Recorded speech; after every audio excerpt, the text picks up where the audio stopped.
মহরম মাস। আমাদের প্রত্যেক মুসলমানের উচিত এই আরবি মাসের তারিখ জানাটা, কেননা আরবি মাসের এই তারিখ জানাটা অত্যন্ত জরুরি। কারণ আরবি মাসের তারিখ জানা আমাদের মুসলমানদের জন্য ফরজে কেফায়া। যেমন ফরজে কেফায়া জানাজার নামাজ। যদি জানাজার নামাজ যেমন পুরা গ্রামের একজন পড়লে প্রত্যেকজনের ফরজে কেফায়া আদায় হয়ে যায়, ঠিক তেমনি আরবি মাসের এই তারিখটা যদি পুরা গ্রামের একজন জানে তাহলে পুরা গ্রামবাসী আদায় হয়ে যাবে। আর যদি একজনও না জানে তাহলে সবাই গুনাহগার হয়ে থাকবো। তাহলে আমরা কেন আরবি মাস জানবো না? আরবি মাসের এই তারিখ আমাদের জানা অত্যন্ত জরুরি। তো যে কথা বলতে চেয়েছিলাম, আজকে আরবি মাসের প্রথম মাস, আর এই প্রথম মাস নাম হলো মহরম মাস। এই মহরম মাসে পৃথিবীতে অনেক কিছু ঘটনা ঘটে গেছে, যেটা আমাদের অনেকেরই অজানা। আজকে ইনশাআল্লাহ চেষ্টা করব কিছু কথা বলার এই মহরম মাস নিয়ে। এই পৃথিবীটা সৃষ্টি করেছেন এই মহরম মাসে।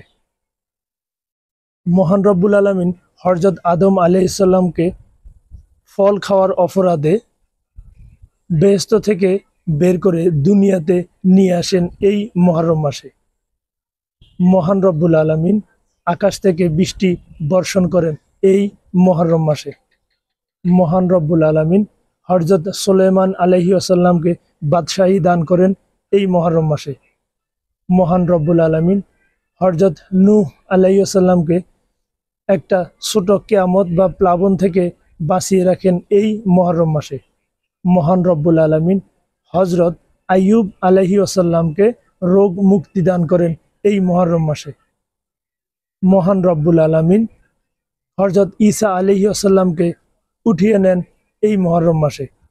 মহান রব্বুল আলামিন হযরত মূসা আলাইহিস সালাম এবং তার অনুসারীদেরকে ফেরাউনের কবল থেকে রক্ষা করেন এই মহরম মাসে। মহান রব্বুল আলামিন ফেরাউনকে ডুবিয়ে মারেন পানিতে এই মহরম মাসে। সর্বশেষ যে ঘটনাটা ঘটেছে সেটা হলো হযরত হোসাইন রাদিয়াল্লাহু তাআলা আনহুকে জবেহ করা হয় এই মহরম মাসে।